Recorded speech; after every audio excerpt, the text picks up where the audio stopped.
हाँ बेटा, तो आज अपन पढ़ते हैं अल्फा बीटा व गामा शेल। क्या पढ़ते हैं? अल्फा बीटा व गामा शेल। ठीक है, अल्फा बीटा व गामा शेल। अब देख बेटा, अल्फा सबसे पहले अल्फा कण क्या होता है ना, अल्फा शेल। अल्फा शेल तो जिससे बेटा अल्फा कण होता है, तो बेटा अल्फा कण होता है 2He4 है ना, 2He4। ये हीलियम परमाणु है बेटा, ये अल्फा नहीं होता है, प्लस प्लस ए इसके दोनों इलेक्ट्रॉन छीन लो तो He प्लस प्लस। तो अल्फा किसको बोलते हैं बेटा? He plus plus. द्विआयनित हीलियम परमाणु, तो इसके दो नाम है, द्विआयनित, द्विआयनित हीलियम परमाणु, आयनित हीलियम परमाणु। या तो द्विआयनित हीलियम परमाणु लिखो, या लिखो बेटा, या लिखो हीलियम नाभिक, He नाभिक। He नाभिक का मतलब क्या हो गया? इसके इलेक्ट्रॉन नहीं गिनने, He नाभिक मतलब He प्लस प्लस। ठीक है सर, तो या तो बोलो द्विआयनित हीलियम परमाणु और या बोलो He नाभिक।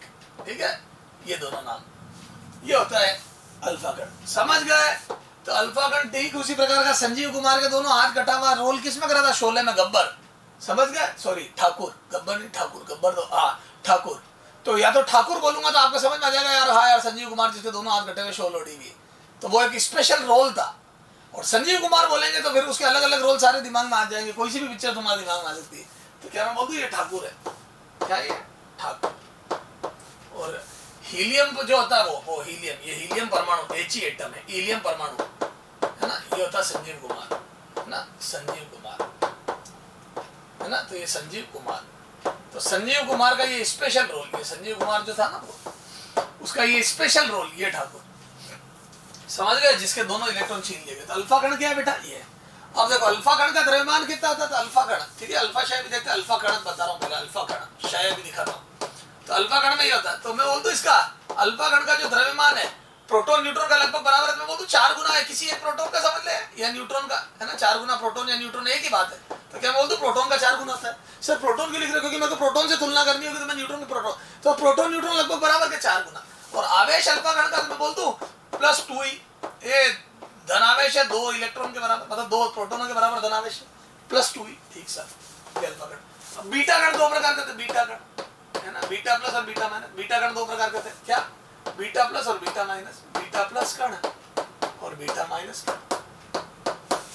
ठीक सर, बीटा प्लस होता है बेटा पॉजिट्रॉन, पॉजिट्रॉन, ठीक है, पॉजिट्रॉन।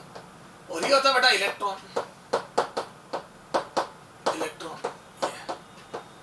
ठीक है। अब ये बीटा प्लस कण, तो इसका द्रव्यमान देखो, बीटा माइनस का द्रव्यमान इलेक्ट्रॉन के द्रव्यमान के बराबर होता है। और इसका जो आवेश है बीटा माइनस का, क्यू बीटा माइनस, वो होता माइनस ही। तो आवेश होता माइनस ही, वही इलेक्ट्रॉन है, ये तो इलेक्ट्रॉन ही है, क्या लिखूं इसके लिए? ठीक है। पॉजिट्रॉन क्या होता है? ये है positive electron, positive positron, positive electron, electron.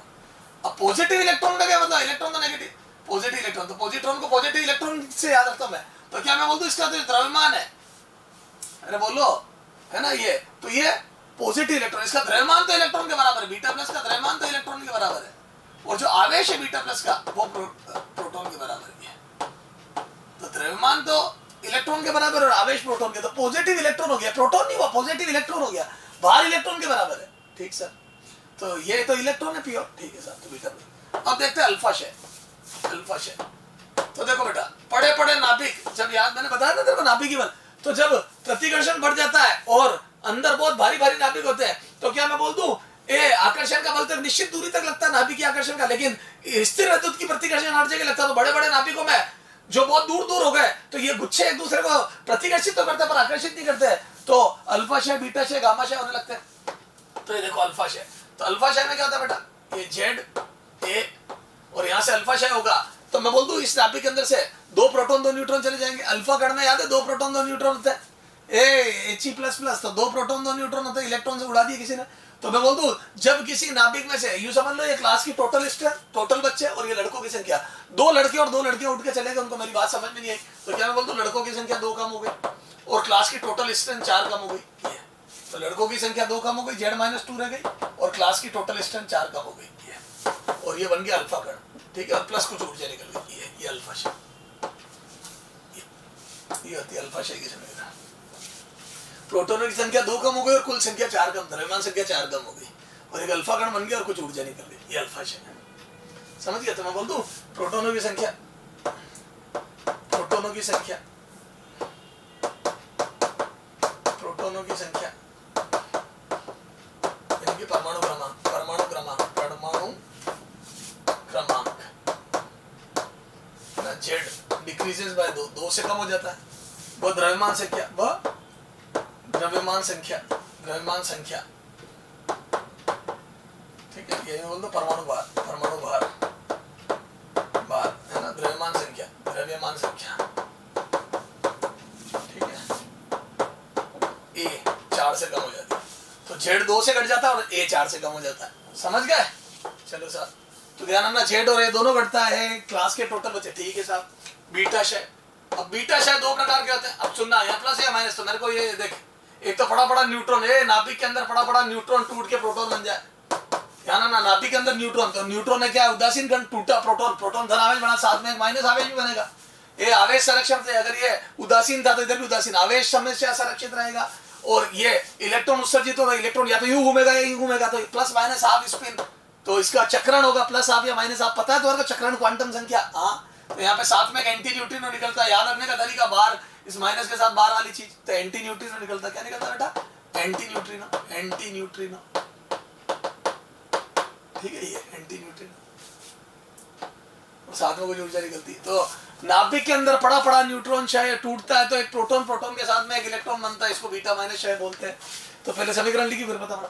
Proton टूट के न्यूट्रॉन भी बनता है, लेकिन वो अपने आप नहीं टूटता, उसको तोड़ने के लिए ऊर्जा देनी पड़ती है।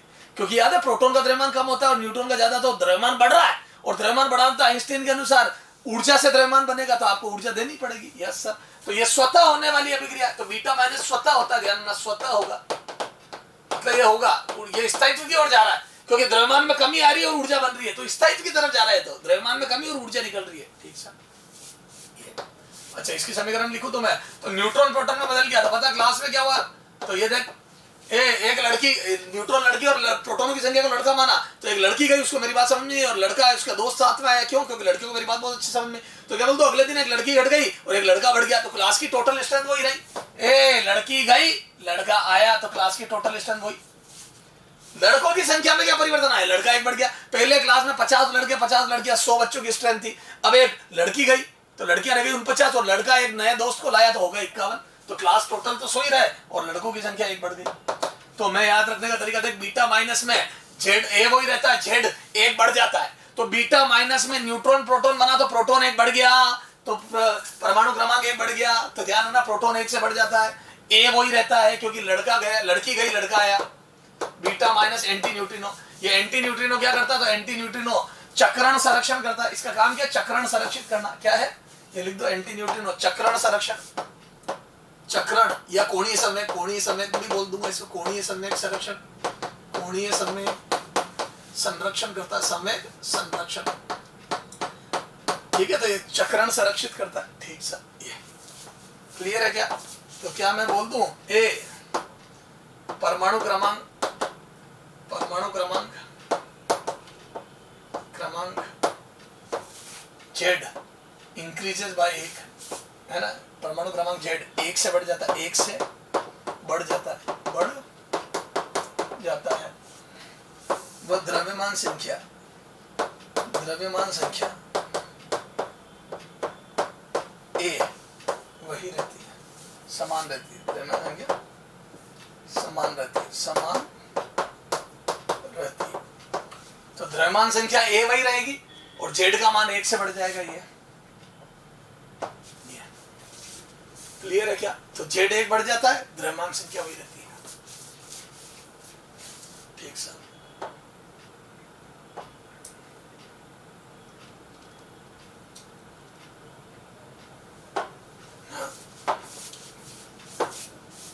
बीटा प्लस है, बीटा प्लस है। ठीक है, तो ध्यान रखना, ये बीटा प्लस, बीटा प्लस में क्या होगा? प्रोटॉन, बड़ा बड़ा प्रोटॉन न्यूट्रॉन में बदल जाएगा, पर ये अपने आप में अपने को ऊर्जा देनी पड़ेगी। ठीक है, तो यहाँ पे साथ में एक बीटा प्लस बनेगा, क्योंकि यहाँ धन कण था, ये उदासीन हो गया, तो धनात्मक कण साथ में बनेगा और एक न्यूट्रिनो उत्पन्न होगा। तो ये मैं बोल दूं न्यूट्रिनो, इसका भी वही काम है, न्यूट्रिनो। तो ये क्या करता बेटा, है ना, तो ये भी वही चक्रण संरक्षण, चक्रण, क्योंकि इसकी भी स्पिन होती चक्रण या कोणीय संवेग संरक्षण, कोणीय संवेग संरक्षण।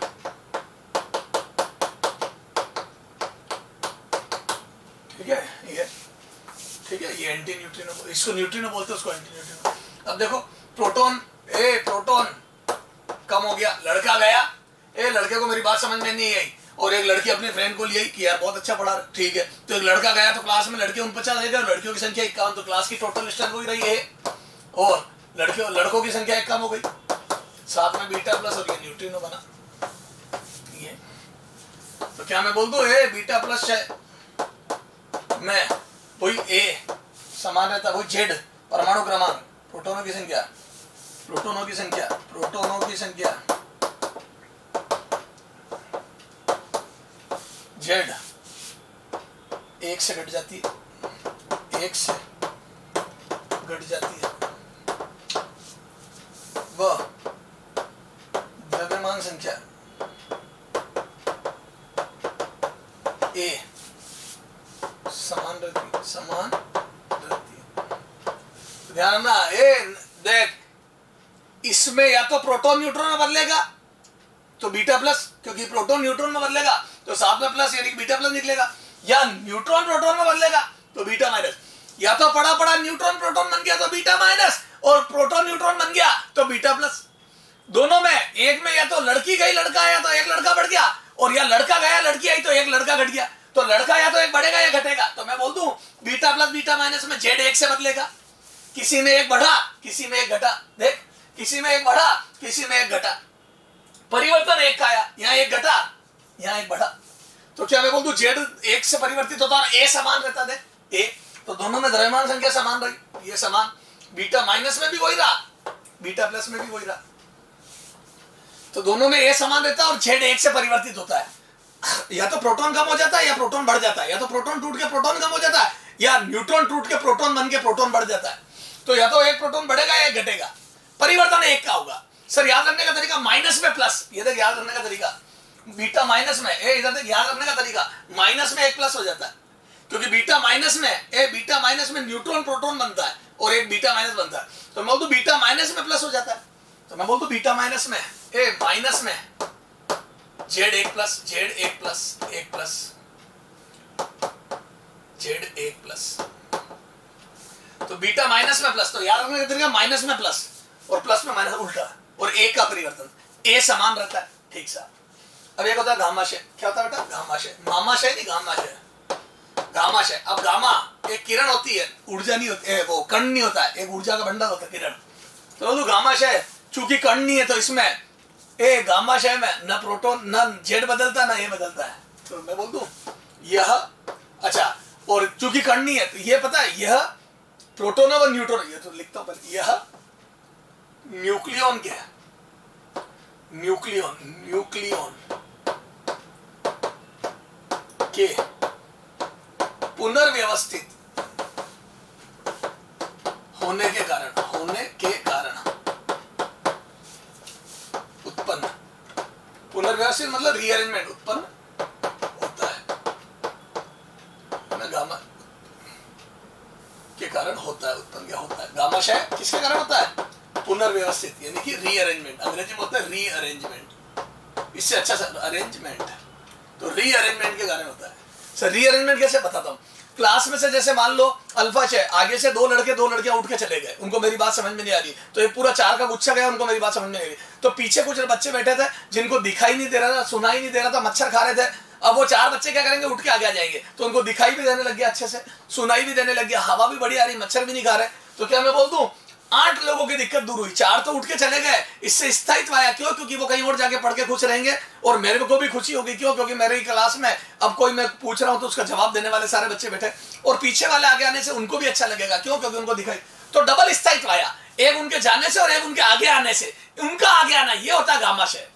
भाई वो यूं बोल दो उच्च ऊर्जा तलों से निम्न ऊर्जा तलों में, तो पाउली नाम के वैज्ञानिक ने बताया कि नाभिक के अंदर भी कक्षाएं होती है, ऊर्जा स्तर होते हैं, क्या होते हैं, ऊर्जा स्तर, तो हर न्यूक्लियन, हर प्रोटॉन न्यूट्रॉन बाहर से अंदर आना चाहता है, तो जैसे ही अल्फा शय में यहाँ जगह खाली हुई, देखो जैसे यहाँ जगह खाली हुई सब अंदर आएंगे, और नाभिक छोटा होना चाहिए, समझ गए, तो नाभिक का आकार घटा जाएगा, तो जब जब अल्फा बीटा क्षय होंगे तो जगह खाली होगी अंदर, तो हमेशा पुनर्व्यवस्था होगी और गामा क्षय होगा। तो जब जब नाभिक में अल्फा बीटा क्षय होंगे गामा किरणें, तभी तो हम बोलते हैं कि जो रेडियो सक्रिय पदार्थ होते हैं वो बहुत हानिकारक होते हैं, क्योंकि उनसे गामा किरणें निकलती जो कि हमारे शरीर के लिए बहुत हार्मफुल है। वो हमारे सेल टिश्यूज जो भी होते हैं बायोलॉजी में उनको बर्न कर देती है, समझ गए?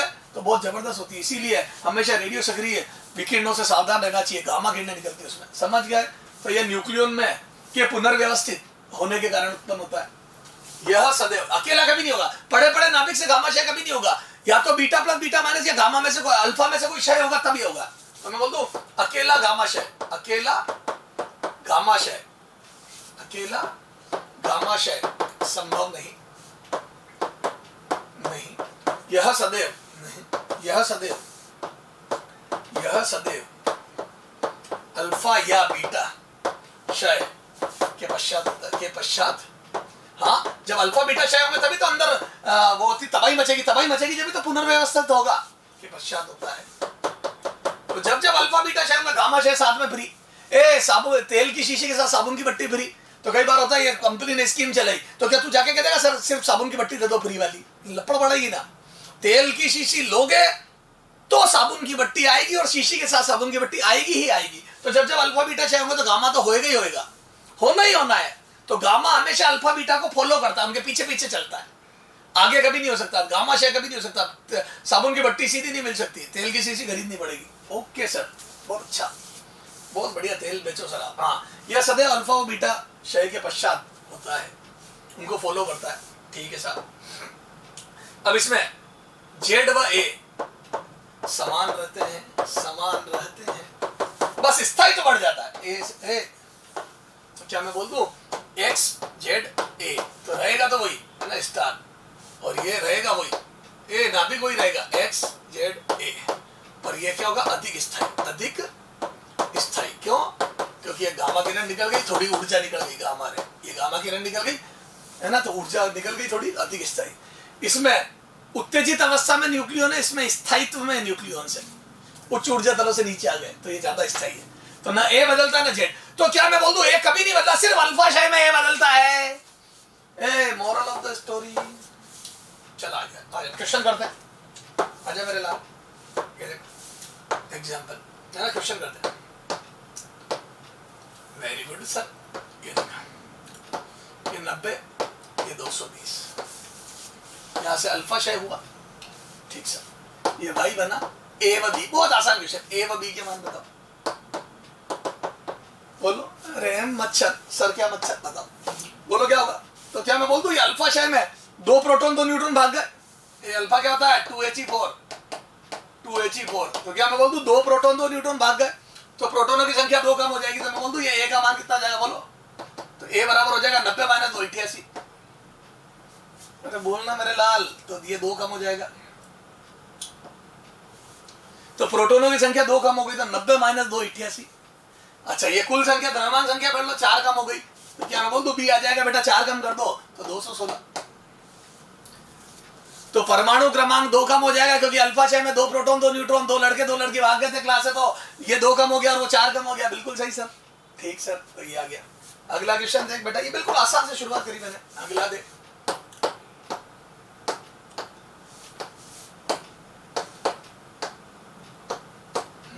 अब बताओ ए व बी,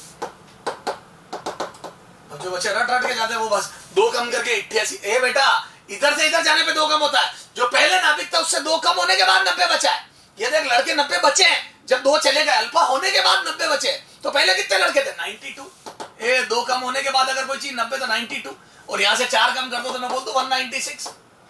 ये तो मैं बोल दूं 4 बच्चे कम हो गए तो 196, और 2 लड़के कम हो गए 90 बचे, तो पहले 92 थे। यस सर, आ गया जा।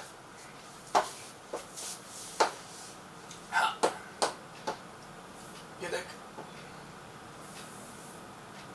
और देख, W X Y Z, ठीक है। देख बेटा, सारा है ना, पूरी पिक्चर देख, ये 90, ये A, ये 220, ये 2 अल्फा, ये B, ये C, एंटी न्यूट्रिनो, ये डी, ये ई,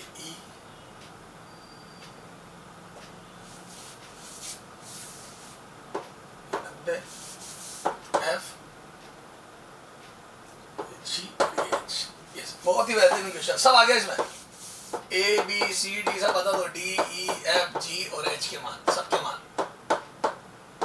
मान बताने। चला जा, क्या मैं बोल दूं 2 अल्फा शेयर होने के बाद ये 90, तो मैं बोल दूं 4 कम, एक अल्फा में 2 कम होता, 4 कम हुआ था, मैं बोल दूं ये 4 ज्यादा 94 था, तो ये 94 था, 4 कम होने के बाद 90। अच्छा 2 अल्फा में ये 94 था, 2 अल्फा में मैं बोल दूं 1 में 4 कम होता तो ये 8 कम हो गया। अरे ये 4 ज्यादा था, ये 8 कम कर दो तो ये आ जाएगा कितना, 8 कम हो गया 212। ठीक साहब, अब ये 90 212। अब ये देखो, ये एंटी न्यूट्रिनो, ये एंटी न्यूट्रिनो, ये है एंटी न्यूट्रिनो, एंटी न्यूट्रिनो, तो मैं बोल दूं ये एंटी न्यूट्रिनो, तो ये बीटा माइनस है, ये बीटा माइनस, ये बीटा माइनस, तो एंटी न्यूट्रिनो निकला तो ये बीटा माइनस है। अरे बोलो बेटा, तो एंटी न्यूट्रिनो बीटा माइनस है, और बीटा माइनस में ए प्लस हो जाता है, तो मैं बोल दूं 91। ये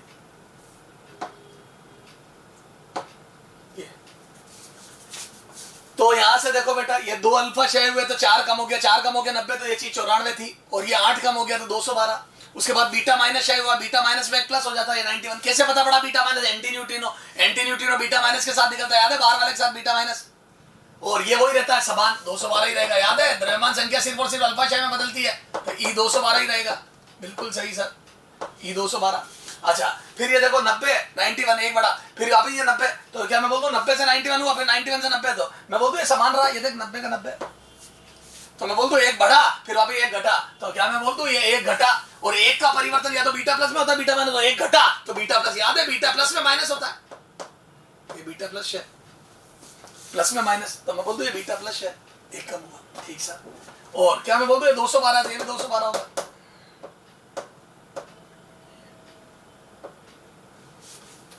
और साथ में बोल दो बीटा प्लस के साथ ये न्यूट्रिनो निकलेगा, ए बीटा प्लस के साथ न्यूट्रिनो निकलता है, तो एच है न्यूट्रिनो, जी है 212, एफ है बीटा प्लस है, सी है बीटा माइनस है। कैसे पता पड़ा? एंटी न्यूट्रिनो से।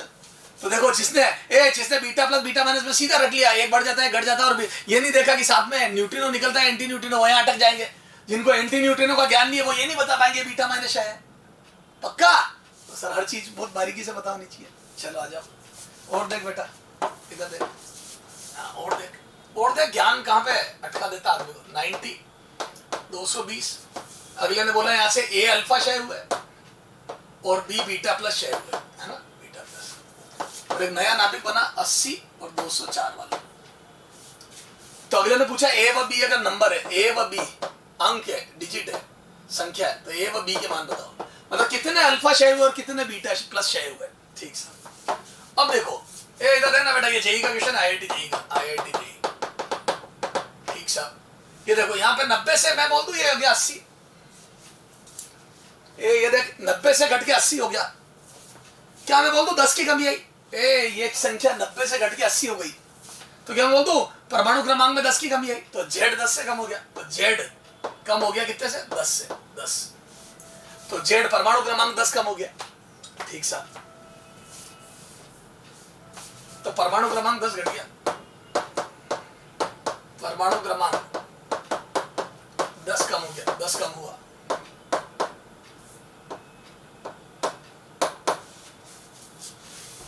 ठीक सर, तो अब कितने अल्फा हुए? तो मेरा जो अंदाजा लगेगा मैं बोल दूं या तो 5 अल्फा हुए तो 0 बीटा प्लस, 5 अल्फा में 10 कम हो जाएगा। पर मैं ये भी तो सोच सकता हूं 4 अल्फा हुए होंगे तो 8 कम होता और 2 बीटा प्लस। मैं ये भी तो सोच सकता हूँ 3 अल्फा हुए होंगे और 4 बीटा प्लस, 3 में 6 कम हो जाता, 4 इसने कर दिया 10 कम, टोटल 10 कम करने में लगा हुआ मैं ये भी तो सोच सकता हूँ 2 अल्फा और 6 बीटा प्लस। मैं ये भी तो सोच सकता हूँ 1 अल्फा 8 बीटा प्लस। मैं ये भी तो सोच सकता हूँ 0 अल्फा और 10 बीटा प्लस।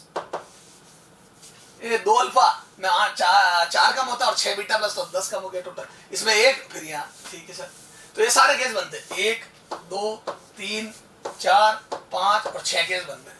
तो मेरे को समझ नहीं आ रहा इनमें से हुआ क्या। अब देखो तो इनमें तो अलग अलग आंसर आने लगा। ऊपर देखो बेटा, नीचे तो देखो ये जो है परमाणु क्रमांक वो तो अल्फा में भी कम होता है, अल्फा में भी चेंज होता है, और बीटा प्लस में भी चेंज होता है, और बीटा माइनस में भी चेंज होता है। तो इस पे सोचने में तो बड़ी दिक्कत आएगी कौन कौन से क्षय हुए। ऊपर देख सर, ऊपर देखने से फायदा क्या है? ऊपर द्रव्यमान संख्या सिर्फ और सिर्फ अल्फा क्षय में बदलती है। तो मैं बोल दूं द्रव्यमान संख्या है। यहां से सबसे काम की बात, moral of the story, moral of the story, कहानी का सार, कहानी का सार जो बहुत इंपॉर्टेंट बात है। जेई ने जो क्वेश्चन पूछा ऊपर सबसे पहले ध्यान दे, तो क्या मैं बोल दूं कहानी का सार कि ए द्रव्यमान संख्या, ए द्रव्यमान संख्या, द्रव्यमान संख्या ए सिर्फ और सिर्फ, सिर्फ और सिर्फ और सिर्फ अल्फा क्षय में बदलता है, अल्फा क्षय में परिवर्तित होती है, में बदलती है। तो ध्यान रखना द्रव्यमान संख्या सिर्फ और सिर्फ अल्फा क्षय में बदलती है, बीटा प्लस बीटा माइनस में नहीं। तो क्या मैं बोल दूं इसमें जो भी घटाव आया होगा वो सिर्फ और सिर्फ अल्फा क्षय की वजह से आएगा। देखो मैं बोल दूं 16 कम हो गया, तो ये 16 कम हो गया, ए 220 से 204 16 कम हो गया, तो मैं बोल दूं 4 अल्फा क्षय हुए, तो ए 16 घट गया, ए का मान 16 घट गया, ए 220 से 204 16 कम हो गया, 16 घटा, तो मैं बोल दूं अल्फा क्षय कितने जाएंगे? तो ए बराबर 16/4, एक में 4 कम होता तो 4 अल्फा क्षय, तो ए का मान आ गया 4 अल्फा क्षय हुए। और अगर 4 अल्फा क्षय हुए तो फिर ये वाला पेयर राइट हो गया, ये देख 4 अल्फा क्षय हुए, तो 4 अल्फा क्षय अगर हुए ये कंफर्म हो गया, तो फिर तो ये 8 कम होना चाहिए था। तो मैं बोल दूं यहां से 2, तो इधर देखो, तो मैं बोल दूं ये देख 90 माइनस ए इंटू 2, क्योंकि एक अल्फा क्षय में 2 कम होता है, माइनस एक बीटा क्षय में, तो बी बीटा से क्षयों की संख्या इंटू 1, क्योंकि हर बीटा क्षय में 1 कम होता है। तो जो परमाणु क्रमांक 90 था वो अल्फा क्षय, ए अल्फा क्षय के नंबर है, तो हर अल्फा क्षय में 2 कम होता, तो 2 कम हो गया, और बीटा क्षय में 1 कम होता, बी कम हो गया, बी बीटा क्षय में बी कम हो गया, और फिर 80 बचा, उसमें से ए का मान 4 पता पड़ गया। तो मैं बोल दूं 90 माइनस 8 माइनस बी बराबर 80, तो यहां से बी बराबर कितना जाएगा? तो मैं बोल दूं यह जाएगा 2, तो 2 बीटा क्षय। सही बात है, 4 अगर अल्फा हुआ होंगे तो 8 तो कम वैसे ही हो गया, और 2 और कम करना तो 2 बीटा क्षय करा दो। सर समझ में आ गई? तो मोरल ऑफ द स्टोरी, काम की बात, आज का ज्ञान ये है कि सबसे पहले हम ऊपर देखेंगे, क्योंकि उससे कंफर्म अल्फा की इंफॉर्मेशन मिलेगी। तो हमेशा द्रव्यमान संख्या सबसे पहले देखो, उससे अल्फा पता पड़ जाएंगे कितने अल्फा क्षय हुए। सर मजा आ गया, बहुत अच्छा क्वेश्चन था। तो अल्फा क्षय यहां से पता पड़ गया, फिर उससे 4 अल्फा पता है, तो 8 कम कर दो, पर 10 कम हुआ है तो 2 बीटा प्लस 2 बीटा माइनस क्षय कर दो, 2 beta plus, sorry beta plus में 2 कम हो जाए। ठीक सर, आगे आ जाओ। हाँ अब अगला क्वेश्चन देखो, बीटा माइनस क्षय में उत्पन्न इलेक्ट्रॉन वही बीटा माइनस कर, उत्पन्न इलेक्ट्रॉन कहां से आता है? कहां से आता है? जो इलेक्ट्रॉन उत्पन्न होता है कहां से आता है? पहला ए ऑप्शन नाभिक से, बी कक्षा से, ए परमाणु की कक्षा से, सी कक्षा से भी आ सकता है, कक्षा व नाभिक दोनों से आ सकता है, नाभिक दोनों से आ सकता है,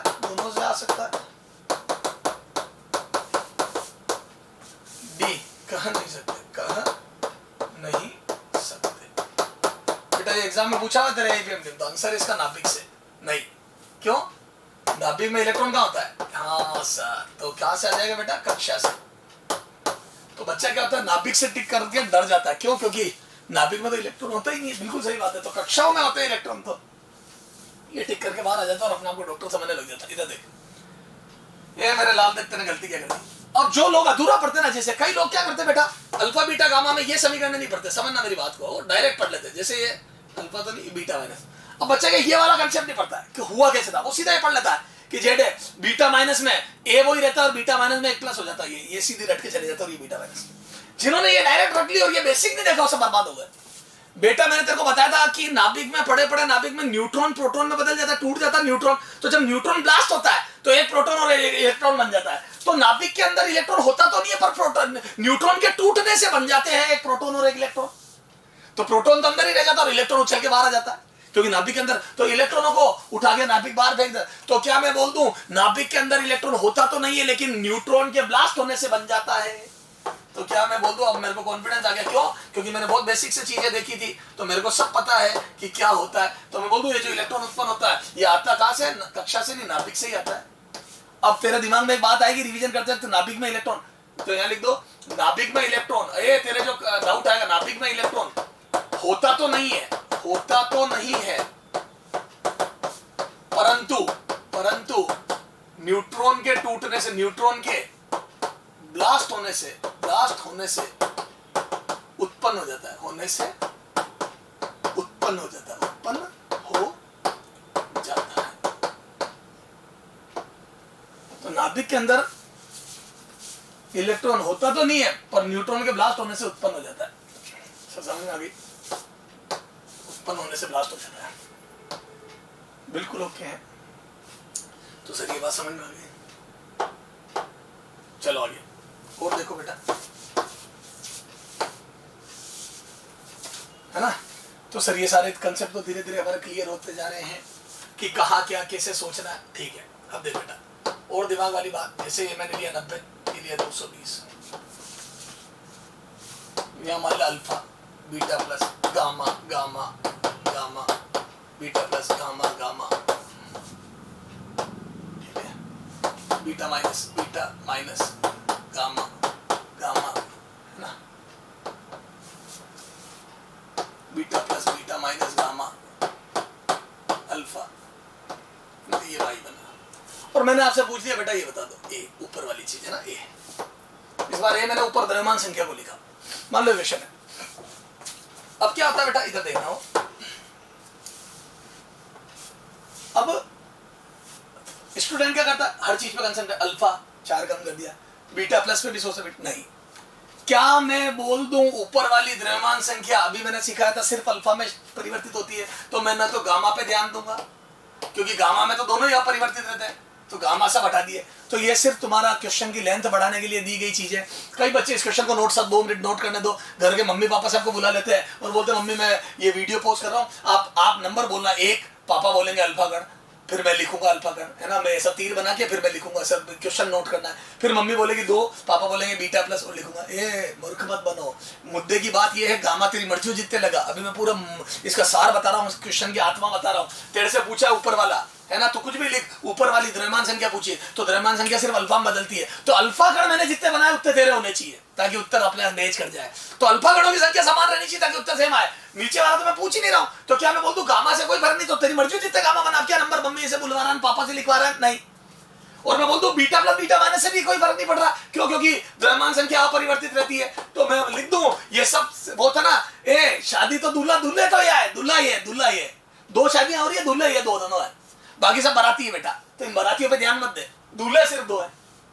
ए बैंड बाजा बाराती, ये सब बाराती थे, ये सिर्फ भीड़ इकट्ठी करने वाली है, अल्फा गण तो सिर्फ 2। ठीक सर, तो क्या मैं बोल दूं सॉल्यूशन में कि ए सिर्फ और सिर्फ, ए बहुत इंपॉर्टेंट, सिर्फ और सिर्फ, पिछला क्वेश्चन भी इसी कंसेप्ट, सिर्फ और सिर्फ अल्फा शय में परिवर्तित होता है, सिर्फ और सिर्फ अल्फा शय में कम होता है, शय में बदलता है, बहुत इंपॉर्टेंट चीज है बेटा। तो मैं बोल दूं अल्फा शय, अल्फा कण दूल्हा है, beta plus beta minus gamma बाराती, बैंड बाजा बाराती, बैंड बाजा बाराती, बैंड बाजा बाराती, बैंड बाजा बाराती है, ओके। तो ये सब बैंड बाजा बाराती है, सिर्फ और सिर्फ, है ना, तो अपना दूल्हा। ठीक सर, तो अल्फा शय में बदलता है, तो क्या मैं बोल दूं ये देखो 1 अल्फा, ये 2 अल्फा, तो 2 अल्फा शय में, तो बोल दूं 8 कम हो जाएगा, तो ए का मान कितना आ जाएगा बेटा, तो ए का मान आ जाएगा 220 माइनस 8, तो 212, ए का मान 212। यस सर, लेकिन अगर ये पूछ लेता तो चला जाए, ये भी पूछ लेता हूँ, जैसे ये ले बी का मान बताइए, ये ले बी, ए और बी कर दे, फिर चला जाए, ए व बी दोनों बताओ, बस ये क्वेश्चन बना दिया ले। ठीक है, अब आजा, तो ये ए का मान तो पहले ये देखिए, ए का मान कितना जाएगा, ए बराबर 220 माइनस 2 गुना 4, क्योंकि 2 अल्फा शय, 2 अल्फा ब्रैकेट में लिख देना, 2 अल्फा शय, 2 अल्फा शय, ठीक है, तो ये आ जाएगा 212, तो ए का हिसाब तो हो गया 212। ठीक है, अब अगर नीचे वाला पूछ लिया, अब सर अब गामा तो हटा दे, ए इधर देख, तो गामा तो उड़ा दूंगा, ये देख ब्लू, ये वाला पर्पल कलर से सॉल्यूशन, गामा हटा दिया, ये गामा उड़ा दिया, क्योंकि गामा में तो ना ए बदलता ना जेड, तो गामा बाराती है इस बार। अरे बोलो या बैंड बाजे वाले, अब बोलो स्वागत कौन, लड़की वालों को स्वागत, दूल्हे का और बारातियों का। अब सुनना, बाराती में वैसे भी ये देख, ये लड़ ली है बीटा प्लस, अब देख बच्चा क्या करता है, ये निकालने के लिए, तो अल्फा में भी 2 कम होता है, बीटा प्लस में एक कम होता है और बीटा माइनस में एक बढ़ता है, सारा हिसाब लगाता है। तो वो क्या करता है, देखो बच्चे कैसे करते हैं, अल्फा 2 कम करा 88, फिर बीटा प्लस 1 कम करा 87, फिर वापस बीटा प्लस तो 1 कम करा 86, फिर बीटा माइनस तो 1 बढ़ाया 87, फिर बीटा माइनस 1 बढ़ाया 88, फिर ये बीटा प्लस 1 कम करा 87, फिर बीटा माइनस 1 बढ़ाया 88, फिर अल्फा में 2 कम करा 86। तो इसमें क्या मिस्टेक होने के चांस बढ़ जाते हैं, कहीं पे भी गलती हो सकती है, कहीं माइनस की जगह प्लस करने में आ जाता है, ये नहीं। तो सर क्या नहीं, बीटा प्लस में एक घटेगा, प्लस में एक माइनस होगा और वापस माइनस में एक प्लस हो जाएगा। तो एक अभी घटा, कभी ना कभी एक वापस बढ़ेगा। तो मैं बोल दूं ये दोनों एक दूसरे के असर को काट देंगे। तो बीटा प्लस से बीटा माइनस काट दो, फिर यहां देख, फिर बीटा प्लस, फिर बीटा माइनस। तो इसने एक बढ़ाया होगा, इसने एक घटाया, काट दिया, फिर ये बीटा प्लस, ये बीटा माइनस। तो 3 बीटा प्लस थे, 3 बीटा माइनस, दोनों ने एक दूसरे के असर को काट दिया। तो क्या मैं बोल दूं 3 बढ़ के 3 घटे हुए देख। अब आ जाओ, और अल्फा ने 2 अल्फा है तो दोनों ने 2 घटाया हुआ 4। तो क्या मैं बोल दूं बी बराबर आ जाएगा 90 माइनस 2 अल्फा शय, और 1 अल्फा शय में 2 कम होता तो 4 कम हो जाएगा। तो बोल दूं 86 ये आ गया। तेरे भी 86 ही आया था, पर मैंने आसान तरीके से कर दिया। मैंने सिर्फ और सिर्फ अल्फा शय देखे बीटा प्लस बीटा माइनस को काट दिया। जरूरी नहीं हर समय कट जाए, तो जो बचेंगे उनका हिसाब लगा लूंगा। मान लो ये दोनों बीटा माइनस होते तो 2 से कट जाते, 2 बच जाते बीटा माइनस, तो 2 बीटा माइनस में 2 प्लस कर देता, तो 2 बीटा माइनस के कारण 2 बढ़ा देता, तो 86 की जगह 88 आंसर आ जाता। तो मैं ये नहीं कर रहा हूं सब कट ही जाएंगे जैसा हम सोच रहे था, लेकिन जितने कटे उतनी कैलकुलेशन आसान हो गई ना। तो ऊपर वाला जब देखोगे तो अल्फा बीटा सब बैंड बाजा बाराती हो जाएंगे, sorry beta plus beta minus तो गामा बैंड बाजा बाराती हो जाएंगे, अल्फा दूल्हा रहेगा। और नीचे वाला पूछेंगे तो दूल्हे और बारातियों का स्वागत होगा पान पराग से। ठीक सर, तो बीटा प्लस बीटा माइनस को आपस में काट देना, जो बचे वो अपने। ओके, तो जो बचे उनकी कैलकुलेशन करेंगे। सर समझ में आ गया, बेहतरीन क्वेश्चन, एक में ही सब समझा दिया बेटा। ये अलग अलग खूब क्वेश्चन आते हैं। तो ये पूरी रामायण दी हुई होगी, बारात दी हुई होगी, है ना। तो आप बारात में से काम के लोगों को ढूंढ लेना। यस सर, आ जा, ये देखो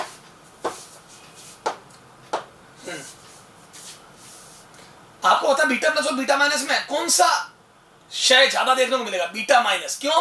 क्योंकि बीटा माइनस में न्यूट्रॉन टूट के प्रोटॉन और इलेक्ट्रॉन बनते हैं, जो कि स्वतः होने वाली अभिक्रिया, क्योंकि द्रव्यमान में शक्ति और ऊर्जा बनती है। और प्रोटॉन का टूटना बहुत मुश्किल होता है क्योंकि ऊर्जा देनी पड़ती है। तो बीटा प्लस देखने को बहुत रेयर, बहुत न के बराबर मिलेगा, और वो तभी मिलेगा जब कहीं ऊर्जा बन रही होगी और वो ऊर्जा लगेगी वापस नाभिक में, क्योंकि ऊर्जा देनी पड़ती है बीटा प्लस क्षय करवाने के लिए। बीटा माइनस अपने आप होता है, समझ गए। तो हमें ज्यादातर बीटा माइनस क्षय देखने को मिलता है। अच्छा देख, यदि एक रेडियो सक्रिय नाभिक, रेडियो सक्रिय नाभिक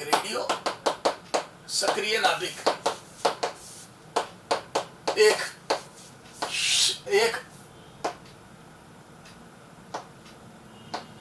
अस्थायी नाभिकों की श्रृंखला बनाते हुए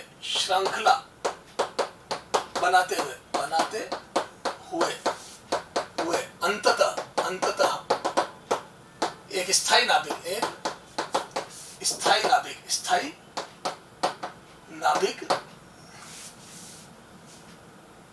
एक रेडियो सक्रिय नाभिक, इसके क्या लिख रहा हूं, एक्स नाभिक x 220 90x220 अस्थायी नाभिकों की श्रृंखला बनाते हुए अंततः एक स्थायी नाभिक y बनाता है।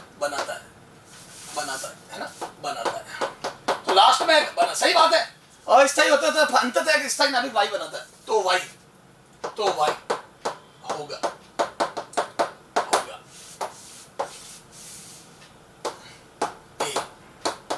y 216 sorry y 202 y 203 c y 204 d y 198 है ना। इन चारों में से कौन सा होगा? अब बड़ा अजीब सा क्वेश्चन है, कुछ भी नहीं दिया, क्या अल्फा क्या बीटा क्या शय है वो, तो बच्चा घबरा जाता है, छोड़ के बाहर आ जाता है कि सर यार कुछ भी तो नहीं दिया था। सुनना बेटा, बहुत दिमाग वाला क्वेश्चन है। क्या मैं बोल दूं जो भी श्रृंखला में चाहे गामा शय हुआ हो, चाहे beta plus beta minus alpha, जो भी शय हुए होंगे, क्या मैं बोल दूं द्रव्यमान संख्या की बात चल रही है, चारों में द्रव्यमान संख्या दी है, तो क्या मैं बोल दूं द्रव्यमान संख्या सिर्फ और सिर्फ अल्फा शय में परिवर्तित होती है? अरे यार बार बार देख ये चीज आ रही है, अल्फा शय बहुत, तो अल्फा शय में परिवर्तित होती है। और क्या मैं बोल दूं वो 4 के गुणज में होगी, 4 8 12 16 20 ऐसे कम होगी। तो क्या मैं बोल दूं 220 से 202, 220 से 202, 220 ये था 202, तो मैं बोल दूं 18 कम हुई, 18 कम, संभव नहीं, असंभव, क्योंकि 4 का गुणज नहीं है, क्रॉस 4 का गुणज नहीं है, 4 का गुणज नहीं, गुणज नहीं। तो ध्यान रखना द्रव्यमान संख्या सिर्फ 4 के गुणज में कम होगी। हाँ, यहाँ 203 17 कम हुई, 17 कम, फिर से गलत, 4 का गुणज नहीं है। यहाँ आ जा, तो मैं बोल दूं 16 कम, मैं बोल दूं ये हो सकता है क्योंकि 4 का गुणज है, 4 का गुणज है, 4 का गुणज, 4 का गुणज है, गुणज। हाँ, ये आ जा, क्या मैं बोल दूं ये आ जाएगा कितना 22, 202 सॉरी 202 नहीं 220 से ये 200, ये तो मैं बोल दूं 22 आ गया, 22, फिर से गलत, 22 कम, गलत क्योंकि 4 का गुणज नहीं है, 4 का गुणज नहीं, तो मैं बोल दूं ये सब 4 के गुणज नहीं है, नहीं, तो ये असंभव है। तो उत्तर कौन सा आ जाएगा बेटा 204, ये 4 का गुणज है। तो सर बिल्कुल सही बात है। तो ये बेहतरीन क्वेश्चन है। अब श्रृंखला दे दी तो ये, तो सर ये क्वेश्चन कर लेंगे हम। अरे बोल मेरे लाल, एक क्वेश्चन और करूंगा तेरे को, इसको डिलीट करते हैं, एक क्वेश्चन और करते हैं, आजा इधर देख,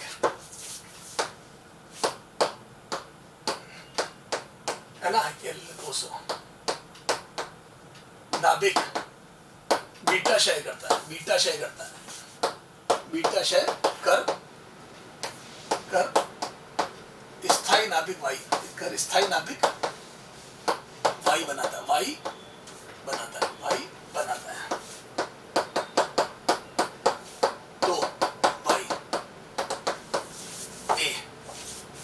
ए वाई आ रहा हूं, वाई 200 बी वाई है ना, ये 92 वाई 91 200 सी वाई 89 200 और डी वाई 88 200। अब सुनना मेरी बात मेरे लाल, क्या मैं बोल दूं? हाँ मैं आ रहा हूं भाई, यार बाहर आ रहा हूं, क्या मैं बोल दूं? क्या मैं बोल दूं? ये नहीं हो सकता क्योंकि बीटा क्षय चाहे बीटा प्लस हो चाहे बीटा माइनस, एक का परिवर्तन आता है, 2 का परिवर्तन है, और ये भी नहीं हो सकता 2 का परिवर्तन है, बीटा प्लस बीटा माइनस में 1 का परिवर्तन होगा, तो उत्तर या तो 91 है 89 है। अब लफड़ा ये हो गया, बीटा प्लस है तो 1 कम हो गया, 89 आंसर आ जाएगा, और बीटा माइनस है तो ये आ जाएगा। अब क्या टिक करूं, एग्जाम में क्वेश्चन आ गया तो वो ये बोलेगा एक नाभिक जो स्थिर नाभिक ऐसा कर देता है, क्या मैं बोल दूं इसमें मैंने कोई ऊर्जा दी नहीं, और अगर ये पड़ा पड़ा हो रहा है तो स्वतः बीटा माइनस होता है, तो ये बात है होगी बीटा माइनस क्षय होगा, ये गलत होगा क्योंकि बीटा प्लस क्षय नहीं हो सकता, बीटा प्लस क्षय है ना, बीटा प्लस क्षय में ऊर्जा देनी होती है, ऊर्जा देनी होती है, स्वतः होने वाली अभिक्रिया नहीं होती है, स्वतः नहीं होगा, स्वतः नहीं, संभव नहीं, स्वतः संभव नहीं। अरे सर मजा आ गया। तो अगर ऐसा क्वेश्चन उलझाने के लिए बेटा ये सब जेई लेवल की बातें हैं, तो बीटा माइनस क्षय स्वतः हो सकता है, बीटा प्लस को करवाना पड़ता है, प्राय देखने को मिलता है, बीटा प्लस के देखे जाने के चांस बहुत कम होते हैं, जब कोई तबाही मच रही होती नाभिकों में आपस में कहीं ना कहीं ऊर्जा मुक्त हो रही होती तभी देखने को मिलेगा। Yes sir. हाँ बेटा, अल्फा बीटा गामा क्षय अपन ने पढ़ लिया था, किसमें क्या कम होता है क्या नहीं तो बता दिया था, अल्फा में जेड 2, सारी बातें हो गई सर। अब ऊर्जा जो उत्सर्जित होती है क्यू वैल्यू, उसका क्या हिसाब होता है वो देखो, इधर देख, जैसे पहले लिख रहा हूं अल्फा क्षय, हिसाब देखना बेटा। तो जैसे कोई नाभिक है एक्स ए है ना, ये रेस्ट पे रखा है ना, ये चुपचाप रखा रेस्ट पे, रेस्ट, ठीक है। यहां से y बना a-4 प्लस अल्फा 4, x है चुपचाप पड़ा था, टूटा, ब्लास्ट हुआ, एक a-4 y बना और एक अल्फा बना 4 वाला, ठीक साहब।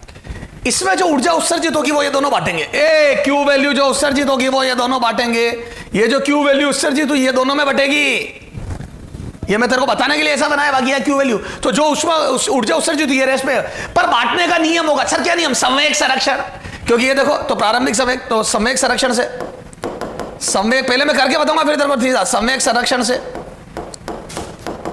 क्योंकि कोई बाह्य बल तो है नहीं, से पी सिस्टम हमेशा 0 रहेगा, बराबर 0, चूंकि बाह्य बल 0, एफ एक्सटर्नल 0 है, कोई बाहर से तो कोई बल लग नहीं रहा है। यस सर, चलो आ जाओ। तो मैं बोल दूं निकाय का प्रारंभिक संवेग निकाय बराबर अंतिम संवेग निकाय का,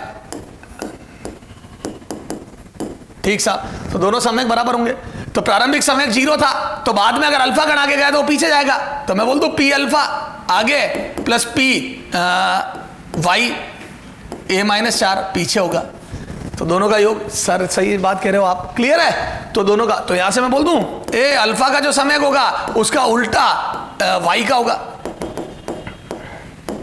ये। तो क्या मैं बोल दूं दोनों का मान बराबर होगा, ए पी अल्फा का संवेग, संवेग दोनों के बराबर होंगे, तो जब भी कोई भी पड़ा नाभिक ब्लास्ट होता है, बम मतलब नाभिक ब्लास्ट होता है, तो उनके समय बराबर होते हैं, जो दो टुकड़े बनते होंगे। यस सर, ठीक सर। अब देखो क्या मैं बोल दूं, ये जो क्यू वैल्यू है, ये अल्फा कण की ऊर्जा प्लस ए गतिज ऊर्जा प्लस वाई की गतिज ऊर्जा के बराबर होगी। ये वाई लिख दो चलो, है ना, यहाँ पे A-4 हटा दो सब जगह से। अरे बोलो, ये थोड़ा सा मैं रामायण पूरी गा रहा हूं अभी, फिर बाद में तेरे को डायरेक्ट रिजल्ट बताऊंगा मैं। ये तो ऊर्जाएं, ठीक है। अब यहां से मैं बोल दूं क्या, इधर देख, संवेग को मैं यूं लिख दूं क्या, ए इधर देख, तो यहां से P बराबर क्या होता है, √2m के m alpha K alpha is equal to √2m Y K Y.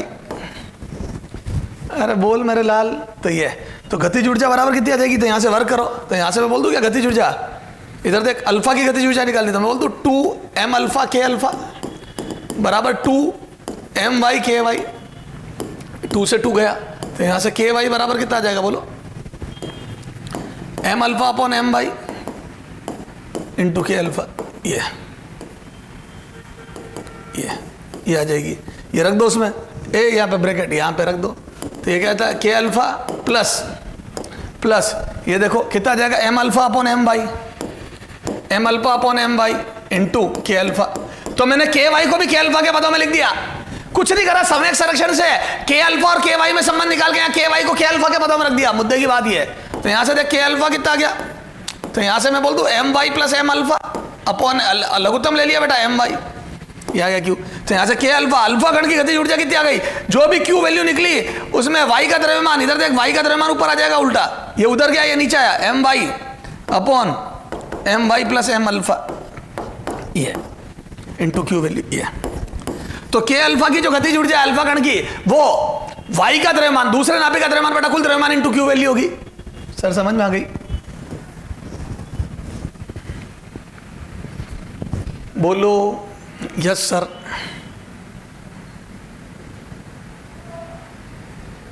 बिल्कुल ओके सर। तो वाई का द्रव्यमान बटा कुल द्रव्यमान इंटू क्यू वैल्यू।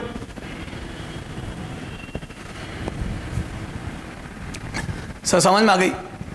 तो ये के अल्फा की गतिज ऊर्जा, तो देखो सुनना ध्यान से हो, इधर देख मैं तेरे को डायरेक्ट बताऊं, तो क्या मैं बोल दूं ये दो टुकड़े होंगे, तो अल्फा कितनी गतिज ऊर्जा रखेगा, तो वाई का द्रव्यमान बटा कुल द्रव्यमान इंटू क्यू वैल्यू। उसका कारण बताता हूं, देखो संवेग संरक्षण से मैं बोल दूं इसका द्रव्यमान इंटू इसका वेग, वाई का द्रव्यमान इंटू वाई का वेग, और इसका जो संवेग होगा वो इसका संवेग होगा आगे की तरफ, अल्फा वी अल्फा।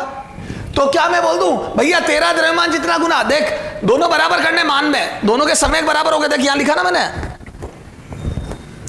वाई और अल्फा का संवेग बराबर, एक आगे जाएगा एक पीछे जाएगा। तो क्या मैं बोल दूं अल्फा से अगर वाई का द्रव्यमान 10 गुना है तो वेग अल्फा का 10 गुना होगा, तो एक चीज तेरी 10 गुना तो एक चीज मेरी 10 गुना। तो ये देखो द्रव्यमान में वाई जीतेगा तो वेग में अल्फा जीतेगा। भैया अल्फा से वाई का द्रव्यमान ज्यादा तो वेग अल्फा का ज्यादा। सर समझ में आ गई, क्लियर है क्या? तो ये इस हिसाब से हिसाब किताब होएगा। ये तो के अल्फा बराबर m by upon m total into Q value, ये होएगा हिसाब किताब। अरे बोलो, ये ऐसे के वाई का निकालना हो तो अल्फा का द्रव्यमान ऊपर आएगा अपॉन कुल द्रव्यमान, alpha plus Y into Q value, ये इस हिसाब से हिसाब किताब होता है। तो इधर देख और दूसरे तरीके समझाता हूं, तो ये तो हो गए फॉर्मूले, तो जो फॉर्मूलों से पढ़ना चाहते हैं उनके लिए एक दुनिया है, और जो डायरेक्ट पढ़ना चाहते हैं इधर देख इधर देख, दो टुकड़े हुए जिसका द्रव्यमान ज्यादा वेग दूसरे का ज्यादा, एम अल्फा वी अल्फा बराबर एम वाई वी वाई, है ना ये स्पीड। तो भैया तेरा द्रव्यमान भैया इसका द्रव्यमान 10 गुना तो उसका वेग 10 गुना।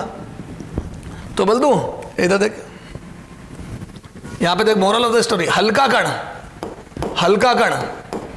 तेज चलता है, दोनों में से अगर अल्फा हल्का है भैया, अगर द्रव्यमान वाई का ज्यादा है तो वेग अल्फा का ज्यादा होगा, तो जिसका द्रव्यमान कम उसका वेग ज्यादा। इस बात को यूं भी बोल दूं क्या मैं, इधर देख अगर अल्फा का द्रव्यमान वाई से अल्फा का द्रव्यमान 1/10 है तो वेग 10 गुना होगा भैया, अगर द्रव्यमान बटा 10 है तो वेग 10 गुना होगा, तभी तो 10 से 10 कटेगा। तो जितना हल्का उतना तेज, तो हल्का कण तेज चलता है, वेग स्थिर नाभिक के क्षय होने से उत्पन्न कणों के वेग v द्रव्यमान के व्युत्क्रमानुपाती होते हैं। अरे बोलो, तो उनके जो वेग होंगे उत्पन्न कणों के वो द्रव्यमान के व्युत्क्रमानुपाती होंगे। v व्युत्क्रमानुपाती द्रव्यमान, क्लियर है? तो जो वेग होंगे वो द्रव्यमान के व्युत्क्रमानुपाती होंगे। समझ में आ गई क्या? तो हल्का जितना द्रव्यमान कम उतना तेज चलेगा कण। ये तो alpha, beta plus beta minus में तो द्रव्यमान बहुत ही कम होता है। बीटा प्लस बीटा माइनस तो एक प्रोटॉन से भी 1840-41 गुना कम होता है, तो वो तो बहुत ही जबरदस्त स्पीड से चलते हैं। अभी देखेंगे आगे, ठीक है। अब गतिज ऊर्जा की बात करो तो मैं बोल दूं गतिज ऊर्जा भी द्रव्यमान का उल्टा अनुपात में। इधर देख, इधर आ पीछे, अब देख, तो क्या मैं बोल दूं, इधर सुनना, इधर देख, तो मैं बोल दूं अगर ये जितना हल्का है, ये अगर 10 गुना हल्का है, अब आप हाफ mv² लिखो, तो मैं बोल दूं इसका आएगा हाफ। इधर देख, यहां आगे समझाता हूं, गतिज ऊर्जा आगे समझाता हूं। देखो, जैसे 3m द्रव्यमान है, ये टूट के m और 2m बना, m + 2m। इधर देख, m और 2m बना, ठीक साहब। ये रेस्ट में था, स्थिर, एक बम ब्लास्ट हुआ, संवेग संरक्षण पढ़ा रहा हूं, बम ब्लास्ट हुआ संवेग संरक्षण में। क्या मैं बोल दूं भैया तू मेरे से दुगुना है, तो तेरा वेग अगर v है तो मेरा वेग 2v होगा। भैया तेरा द्रव्यमान दुगुना है तो मेरा वेग दुगुना होगा। भैया तेरा द्रव्यमान दुगुना है तो मेरा वेग दुगुना होगा। तो हल्का कण तेज चलता है, तेरा वेग v, मेरा वेग 2v, ठीक साहब। अब अगर मैं गतिज ऊर्जा की बात करूं तो इसकी गतिज ऊर्जा हो जाएगी हाफ 2m × v², या हाफ m 2v²। उसका द्रव्यमान दुगुना, मेरा वेग दुगुना, हल्के कण का वेग दुगुना, और गतिज ऊर्जा में वेग भारी पड़ता है क्योंकि उसका वर्ग होता है। ये देख, ये दो, ये भैया तेरा द्रव्यमान दुगुना था तो 1 2 तेरे पास है, और मेरा वेग दुगुना तो मेरे पास 2 2 है क्योंकि मेरा वर्ग होएगा। तो क्या मैं बोल दूं 2:1। तो जिसका जो हल्का होता है वो तेज चलता है, और जो तेज चलता है उसकी गतिज ऊर्जा ज्यादा होती है। तो जो हल्का होता है वो तेज चलता है, वह जो तेज होता है उसकी गतिज ऊर्जा। तो यहां से मैं बोल दूं a star, moral of the story, ये समझाने के लिए किया था मैंने। जो तेज होता है, जो तेज चलता है, उसकी गतिज ऊर्जा अधिक होती है, उसकी गतिज ऊर्जा अधिक होती है, गतिज ऊर्जा अधिक होती है। जो हल्का होता है वो तेज चलता है, और जो तेज चलता है उसकी गतिज ऊर्जा अधिक होती है। क्लियर है क्या? उसकी गतिज ऊर्जा अधिक होती है। ये देख,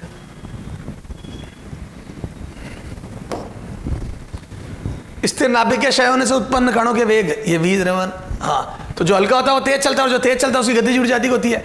वह गतिज ऊर्जा भी, गतिज ऊर्जा स्थिर, वही स्थिर कण के टूटने से, स्थिर कण के टुकड़े के टुकड़ों, स्थिर कण के टूटने से बने टुकड़ों की गतिज ऊर्जा के, वो भी व्युत्क्रमानुपाती द्रव्यमान होती है। हल्का कण तेज चलेगा और जो तेज चलेगा उसकी गतिज ऊर्जा ज्यादा होगी। तो वेग, टूटने वाले कणों के वेग व गतिज ऊर्जा दोनों द्रव्यमान के व्युत्क्रमानुपाती होती है। मूल मंत्र है, वेरी वेरी इंपॉर्टेंट। बस मैं तो सारे क्वेश्चन इसी से करूंगा। ये देख, ठीक है, आ जाए क्वेश्चन करके देखते हैं। इधर देख, एग्जाम्पल, यदि एक स्थिर नाभिक x 220 अल्फा क्षय करता है, ठीक है, अल्फा क्षय करता है। वह उत्पन्न ऊर्जा Q बराबर है ना 55। ये जेई में पूछा हुआ क्वेश्चन है, लेकिन वहां 5.5 मेगा इलेक्ट्रॉन वोल्ट दी थी। चलो वही ले लेते हैं, 5.5 मेगा इलेक्ट्रॉन वोल्ट है। तो अल्फा कण की गतिज ऊर्जा, गतिज ऊर्जा है ना, के अल्फा ज्ञात करो, के अल्फा। ठीक है साहब, तो यहां से मैं बोल दूं ये x 220, ये स्थिर, यहां से y बनेगा 216 प्लस अल्फा 4। ठीक साहब, ये अब देखो, प्लस 5.5 मेगा इलेक्ट्रॉन, Q बराबर 5.5 मेगा इलेक्ट्रॉन वोल्ट। ये तो 5.5 मेगा इलेक्ट्रॉन वोल्ट ऊर्जा उत्सर्जित होगी। ठीक है, ये स्थिर पड़ा कण। ठीक साहब, क्या मैं बोल दूं ये कण आगे जाएगा तो ये पीछे जाएगा? क्या मैं बोल दूं इसका द्रव्यमान देख, जो बातें बताई, इसका द्रव्यमान एम वाई अनुपात एम अल्फा कितना है? तो भैया तेरा द्रव्यमान मेरे से 54 गुना ज्यादा है। देख तो, तू मेरे से 54 गुना भारी है। देख, वाई को अल्फा बोल रहा है, तू मेरे से 54 गुना भारी है। और संवेग संरक्षण करना तो मेरा वेग, इधर देख, M Y V Y, M alpha V alpha, ये बराबर होंगे मान में ये सदिश नहीं लगा, दिशा उल्टी होगी, तो इसका समय जितना इधर होगा उसका उतना होगा, तभी तो कुल समय 0 होगा। ठीक सर, तो मैं बोल दूं भैया ये एम है, अल्फा का कण एम है, अल्फा का द्रव्यमान अगर एम है तो ये 54 एम है। तो भैया तू 54 गुना भारी है तो वेग मेरा 54 गुना होगा। तो यहां से मैं बोल दूं अल्फा का वेग 54 वाई वी वाई होगा, 54 गुना वी वाई होगा। तो अल्फा का वेग 54 गुना होगा वाई का। ये तो अल्फा कण का वेग 54 गुना होता है वेग वाई के वेग का। अल्फा कण 54 गुना तेज चलेगा क्योंकि उसका द्रव्यमान 54 गुना है वाई का। ठीक सर, ठीक है। पर मेरे से तो गतिज ऊर्जा पूछी, मतलब जो ऊर्जा दोनों की पूछी गई है, तो मैं यहां से बोल दूं चूंकि हम जानते हैं क्या बोलो, गतिज ऊर्जा द्रव्यमान के व्युत्क्रमानुपाती होती है। तो मैं यहां से बोल दूं के अल्फा की गतिज ऊर्जा, के अल्फा की गतिज ऊर्जा कितनी होगी बोलो, द्रव्यमान के व्युत्क्रमानुपाती। तो मैं बोल दूं के अल्फा अनुपात के वाई, ये आ जाएगा 1 बराबर 1 बटा एम अल्फा,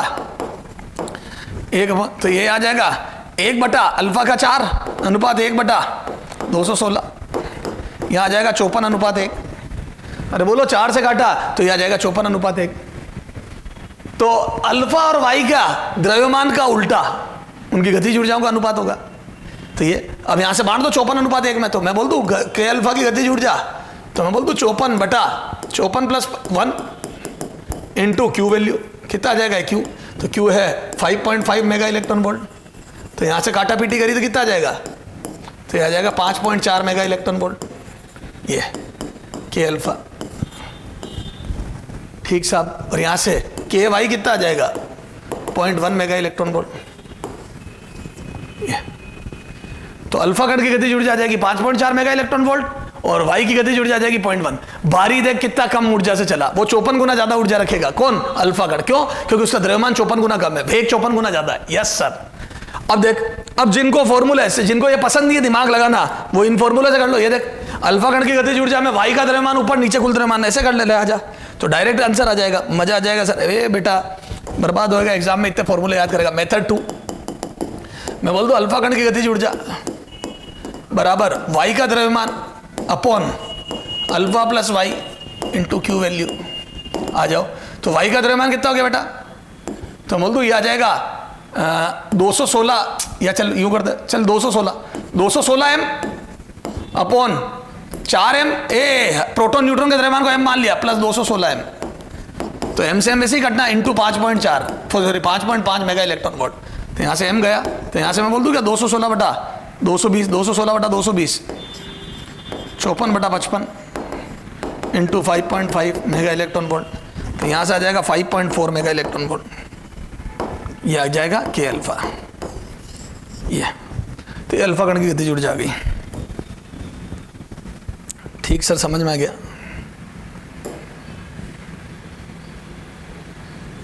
तो सर ये तो बिल्कुल ओके है। तो ऐसे, तो ये तो अल्फा का। अब सुनो और देखो, इसमें कई बार देखो वेग से, इधर देख, ये थोड़े क्वेश्चन तेरे ऐसे क्वेश्चन पूछते कर लोगे। अब देख, यदि एक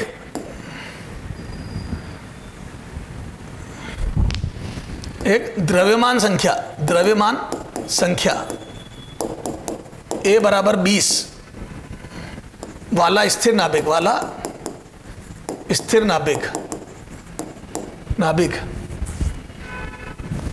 स्थिर नाभिक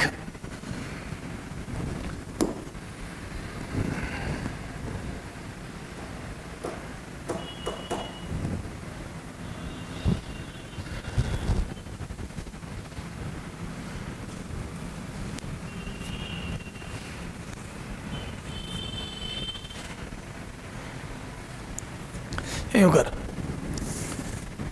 एक एक नाभिक, एक स्थिर नाभिक, स्थिर नाभिक अल्फा क्षय करता है, अल्फा क्षय करता है, वह उत्पाद वाई बनाता है, उत्पाद वाई बनाता है, उत्पाद वाई बनाता है। यदि उनके वेगों का अनुपात, यदि उनके वेगों का अनुपात है ना, वी अल्फा अनुपात वी वाई,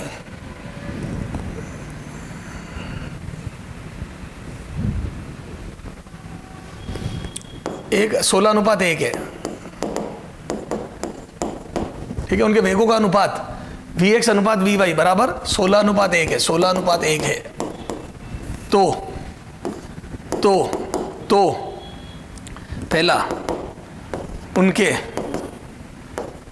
द्रव्यमानों का अनुपात,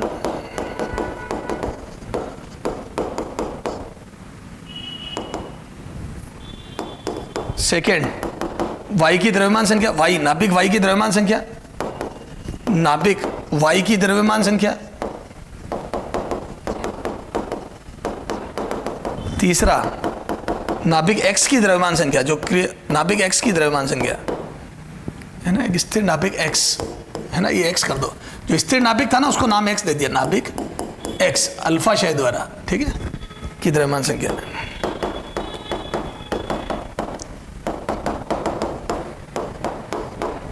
ठीक है, नाभिक एक्स की द्रव्यमान संख्या, नाभिक वाई की द्रव्यमान, और दोनों की द्रव्यमान संख्याओं का अनुपात। ठीक साहब, ठीक है, द्रव्यमानों का अनुपात, सॉरी, आ जाओ। अब देख, क्या मैं बोल दूं वी अल्फा अनुपात, इधर देख वी वाई, ये दिया है 16:1, तो बोल दूं संवेग संरक्षण से, संवेग संरक्षित रहता संवेग संरक्षण से, हालांकि मुझे डायरेक्ट पता संरक्षण से द्रव्यमान के उल्टा अनुपात में वेग होता है, कोई बात नहीं। अब मैं एक बार लिख देता हूं, M alpha into V alpha बराबर M Y into V Y, तो यहां से आ जाएगा बेटा एम अल्फा बटा M Y is equal to क्या आ जाएगा, V Y upon V alpha. तो द्रव्यमानों का अनुपात अल्फा और वाई के द्रव्यमानों का अनुपात वेगों का उल्टा होगा, सही बात है। कितना आ जाएगा, 1/16।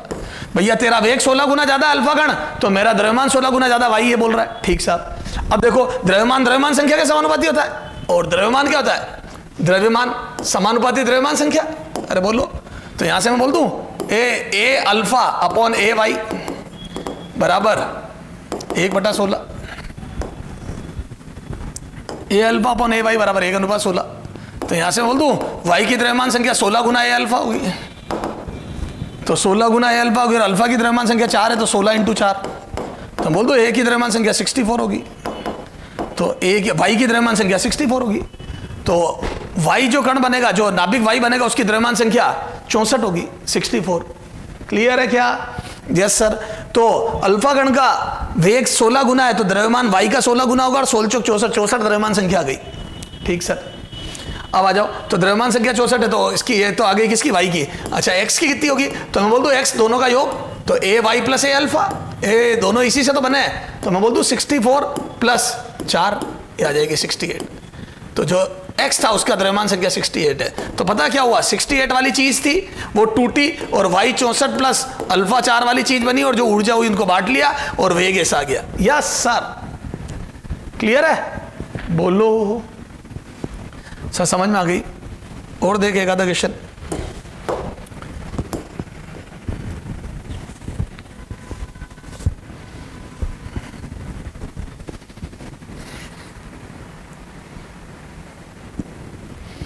यदि एक स्थिर नाभिक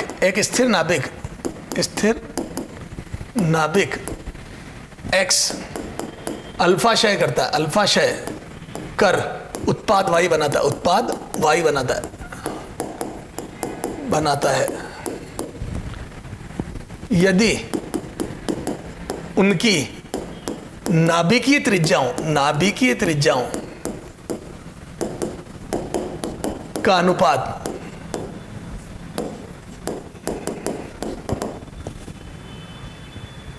अनुपात 8:1 है, तो वी अल्फा अनुपात वी वाई बताओ। उनके वेगों का अनुपात या चालों का अनुपात बताना। मजा आ गया सर। अब ये देखो, ए इधर देख, इसका चित्र बना, ये एक्स है, टूटा, वाई बना और अल्फा गण बना, ठीक है, ये बना।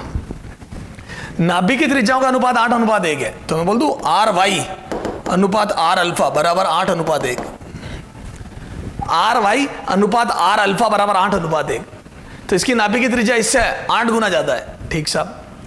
तब आ जाओ, तो वेगों का अनुपात इधर देखो, तो क्या मैं बोल दूं ए नोट सॉरी आर नोट है ना, वेगों का अनुपात।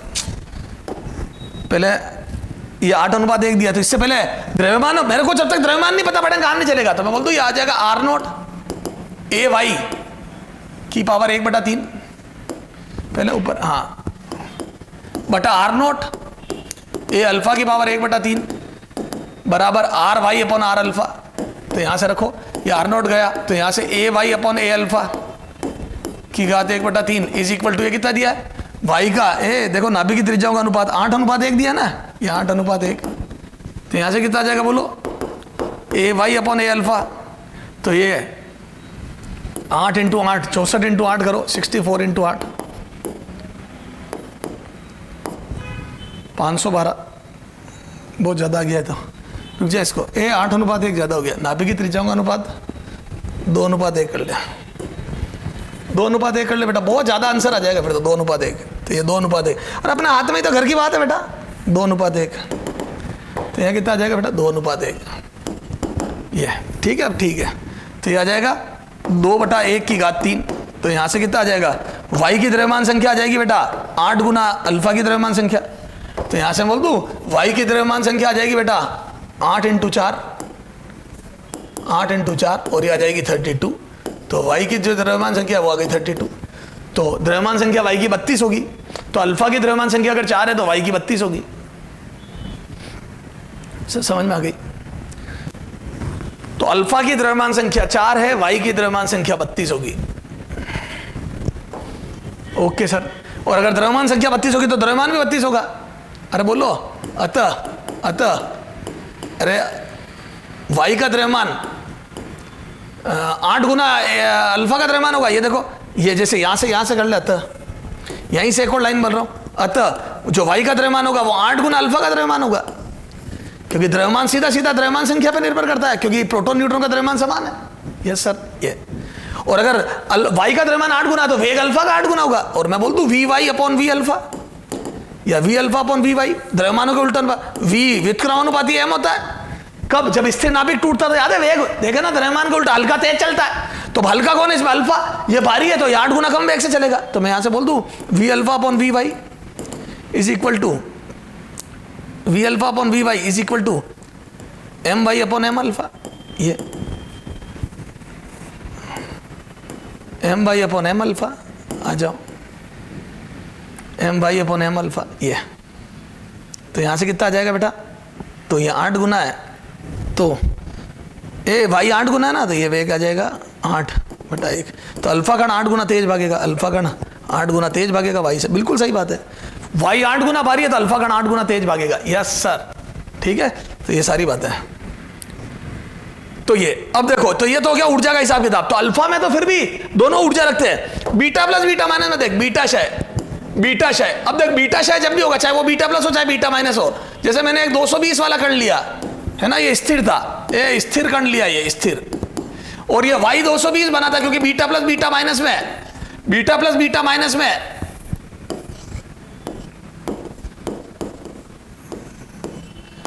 बीटा प्लस बीटा माइनस में ए बदलता नहीं है। ठीक साहब, ये एंटी न्यूट्रिनो, इसको ऊर्जा कुछ भी मिल सकती है, साथ में क्यू वैल्यू निकलेगी। अब इसको ऊर्जा कुछ भी मिल सकती है, ध्यान रखना। तो इसकी ऊर्जा अलग से देंगे कि इसने इतनी रखी, वो देंगे। और या ये बोल देंगे इनकी अधिकतम ऊर्जा, तो जब इनकी अधिकतम करूंगा तो इसकी 0 ले लूंगा, तो इनकी अधिकतम के लिए इसकी 0 ले लूंगा, वो छोड़। अब देख, इनमें जब संवेग संरक्षण से इसका द्रव्यमान m है, तो क्या मैं बोल दूं इसका 220 गुना, तो देखो एक प्रोटॉन न्यूट्रॉन पहले ही 1840 गुना के करीब अधिक होता है, 1841 m। ये तो एक प्रोटॉन का द्रव्यमान 1840-41 गुना ज्यादा होता है। पता है ना, प्रोटॉन न्यूट्रॉन इलेक्ट्रॉन से 1840 गुना के करीब भारी होते हैं, इंटू 220, क्योंकि ऐसे 220 प्रोटॉन न्यूट्रॉन है ये। तो क्या मैं बोल दूं तो जबरदस्त भारी, जबरदस्त भारी, एक अकेला प्रोटॉन होता तो भी 1840 गुना, बहुत ज्यादा भारी है। तो मैं बोल दूं, इधर देख, अब इसको मैं यूं लिख दूं लैंग्वेज में, ये स्थिर था, एम वाई बहुत बहुत बहुत अधिक होता है एम बीटा माइनस से। यूं समझ लो ये बिल गेट्स की संपत्ति, बिल गेट्स की संपत्ति, बिल गेट्स का पैसा, ठीक है, ये और ये एम ए सर का पैसा, एम ए सर का पैसा, ये अब फील आ जाएगी आपको, है ना? हाँ सर बहुत गरीब दिखते हो आप शक्ल से भी। हाँ, ये बिल गेट्स का पैसा और ये मेरा पैसा। सर एक आधा और ऐसा लगाओ। हाँ, तो मैं बोल दूं much much much greater then, बहुत जबरदस्त सर, इतना मच मच मत। हाँ इधर देखो, तो अब मैं बोल दूं कि चूंकि वो ज्यादा है तो V alpha, sorry V beta minus, याद है वी, चूंकि वी व्युत्क्रमानुपाती मास है द्रव्यमान, तो मैं बोल दूं B beta minus much much greater than, चूंकि द्रव्यमान उसका ज्यादा है तो वेग यूं ही लिखो, वाई से उसका वेग बहुत अधिक होगा, किसका? बीटा माइनस का। तो बीटा माइनस का वेग बड़ा जबरदस्त आता है। का मतलब मैं बोल दूं तोप से गोला दागा, एक बहुत भारी तोप है उससे एक छोटा सा गोला दागा तो गोला सारी ऊर्जा ले जाता, तोप हिलती है। ऐसा होता है तोप से गोला दागता है, तोप सिटी में घूमती है, महल अपन किले पे से तोप से गोला दागा और तोप पीछे जा रही है, किले से उतर के पूरे शहर में घूम रही है। नहीं, तोप तो बहुत जरा सी हिलती, क्यों? क्योंकि तोप बहुत भारी है, तो गोले का द्रव्यमान तोप की तुलना में बहुत कम है, तो वेग बहुत ज्यादा होगा। तो जो ऊर्जा मुक्ति हुआ लगभग गोला सारी ले गया। यस सर, तो वेग बहुत ज्यादा होगा। तो मैं बोल दूं अच्छा, और ऊर्जा भी व्युत्क्रमानुपाती एम होती है, अतः वाई की तुलना में सारी गतिज ऊर्जा बीटा माइनस ले जाएगा, ए बीटा माइनस। अब मोरल ऑफ द स्टोरी, कहानी का सार, बीटा प्लस व बीटा माइनस क्षय में लगभग संपूर्ण ऊर्जा, लगभग सारी ऊर्जा बीटा माइनस व बीटा प्लस के पास रहती है। बीटा माइनस या बीटा प्लस, मतलब जो भी है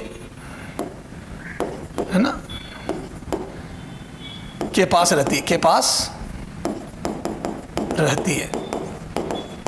है ना सारी ऊर्जा। क्या? क्यू माइनस किसकी ऊर्जा? एंटी न्यूट्रिनो की। एंटी न्यूट्रिनो की ऊर्जा का कोई हिसाब नहीं होता, वो समय संरक्षण में उसका हिसाब नहीं करते, तो एंटी न्यूट्रिनो की ऊर्जा वो अलग से देगा, ठीक है? तो एंटी न्यूट्रिनो की ऊर्जा घटा दो, तो जो भी ऊर्जा मुक्त हुई उसमें से एंटी न्यूट्रिनो ने 0 रखी तो सारी ऊर्जा इनमें बांट दो, कुछ रखी या उसने सारी रख ली तो इनको कुछ नहीं मिलेगा, ठीक है ना? पास रहती है। अतः गतिज ऊर्जा बीटा प्लस या बीटा माइनस बराबर क्यू माइनस एंटी न्यूट्रिनो की ऊर्जा। ये उत्तर है, ये आंसर है। तो अल्फा कण में तो हिसाब की तरह लगाना पड़ता है, बीटा प्लस बीटा माइनस में सारी ऊर्जा बीटा प्लस बीटा माइनस के साथ। सर इस पे एक क्वेश्चन करा दो, आ जाओ एक क्वेश्चन करते हैं और इस ज्ञान की समाप्ति की ओर चलते हैं। और इसको चाहो तो उस फॉर्मूले से भी सोच सकते थे। सर किससे? बताता हूं कौन सा फॉर्मूला। आप इससे भी सोच सकते थे, ये देख क्या, ये कि बीटा माइनस की ऊर्जा बराबर वाई का द्रव्यमान upon Y plus beta minus ये इंटू क्यू माइनस वो जो ऊर्जा बची। तो मैं बोल दूं इसमें बीटा माइनस का द्रव्यमान लगभग नगण्य हो जाता था, कट के लगभग क्यू वैल्यू के आसपास ही आ जाता। यस सर, चाहो जैसे सोचो। अब आ जाए एक क्वेश्चन करते हैं।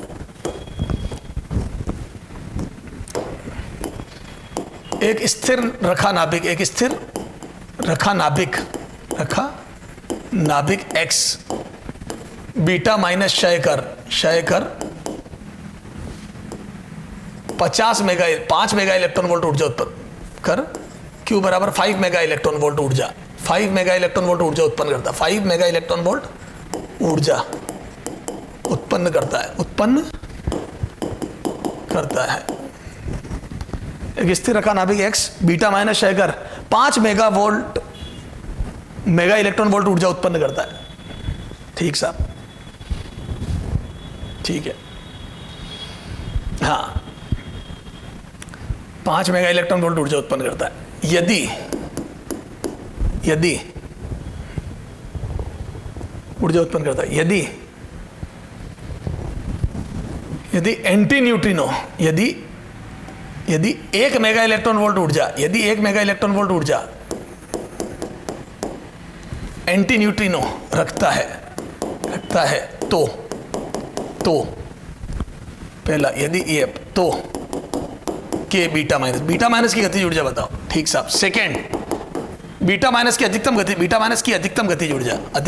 ऊर्जा, ये 2 टाइप के क्वेश्चन। अधिकतम गतिज ऊर्जा, ऊर्जा, ठीक है। ये चलो आ जाओ, तो अब इसका सॉल्यूशन देख।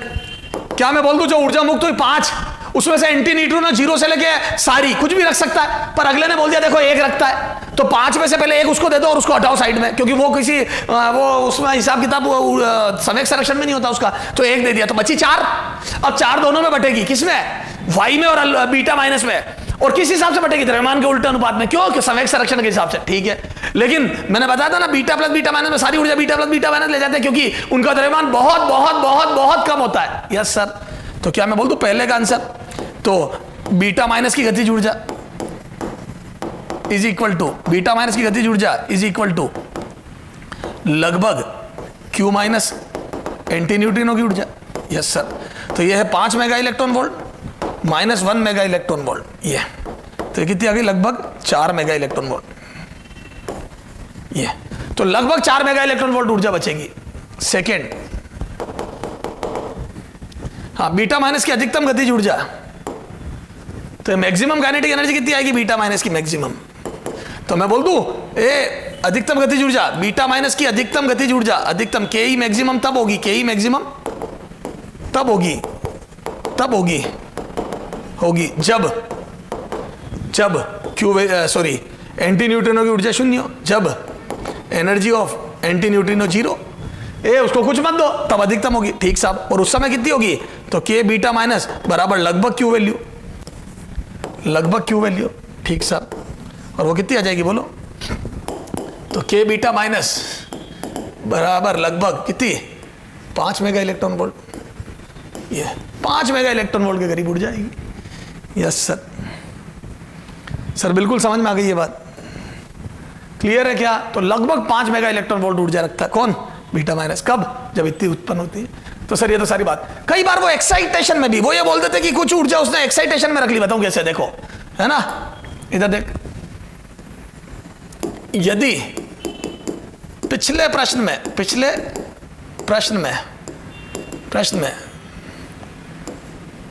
2 मेगा इलेक्ट्रॉन वोल्ट ऊर्जा लेकर न्यूक्लियन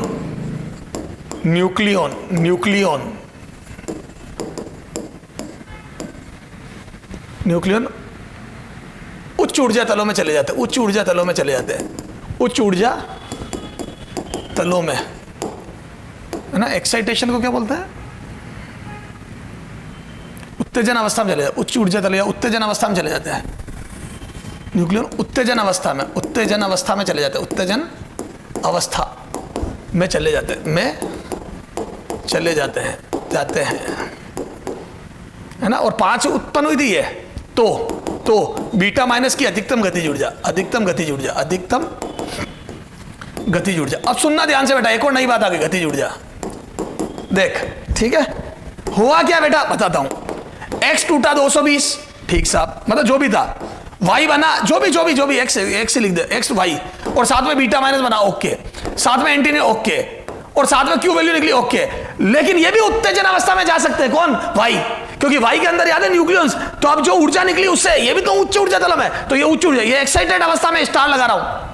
तो ये जब नीचे गिरेगा और मूल अवस्था में आएगा, मूल अवस्था, जैसे कक्षा होती ना परमाणु में, उच्च ऊर्जा तलों से निम्न में इलेक्ट्रॉन, वैसे न्यूक्लियन भी उच्च ऊर्जा तलों से अंदर भी ऊर्जा तल होते हैं। पाउली ने बताया था ना मैंने, पाउली ने कि नाभिक के अंदर भी ऊर्जा तल होते हैं। हर नाभिक का न्यूक्लियन सेंटर की तरफ रहना चाहता है, तो नाभिक अपना आकार छोटा करना चाहता है हमेशा। जैसे ही जगह मिलती है वो उच्च ऊर्जा तलों से निम्न में आ जाते हैं। मूल अवस्था, उत्तेजित परमाणु, उत्तेजित नाभिक। तो बोलूं यहां से तो ये 2 मेगा इलेक्ट्रॉन वोल्ट ऊर्जा ज्यादा, तो यहां से आएगा तो 2 मेगा इलेक्ट्रॉन वोल्ट ऊर्जा उत्सर्जित होगी, ये बाहर आ गई। ये तो जो ऊर्जा मुक्त हुई थी कितनी? 5 में से 2 इन्होंने ले ली, 5 में से 2 इसने लेके उत्तेजित हो गया ये। अरे बोल, ठीक साहब। और इसकी ये अधिकतम के लिए, इसका अधिकतम के ई अधिकतम के लिए, मैक्सिमम के लिए ये 0। तो बोल दूं ये 5 उत्सर्जित हुई थी, उस 5 में से 2 इसने ले ली, 2 खा गया, 2 खाई। तो बोल दूं बची ऊर्जा कितनी है? तो मैं यहां से बोल दूं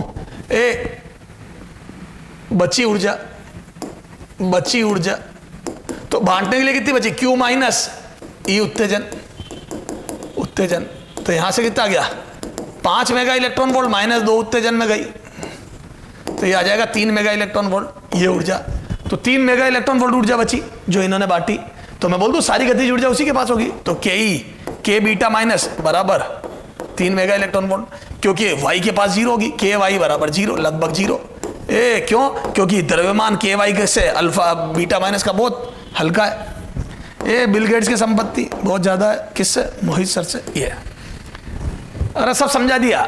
तो अब फाइनल बात ये, बीटा प्लस बीटा माइनस में सारी ऊर्जा बीटा प्लस बीटा माइनस ले जाते हैं जो बच गई। उत्तेजन में जाने में एंटी न्यूट्रिनो जो लेगा उन सबको हटा दो, उसके बाद जो बची वो सब वही ले जाएगा, वाई को कुछ नहीं मिलती। और अल्फा में द्रव्यमान के उल्टे अनुपात में बांट लो। Yes sir, okay sir.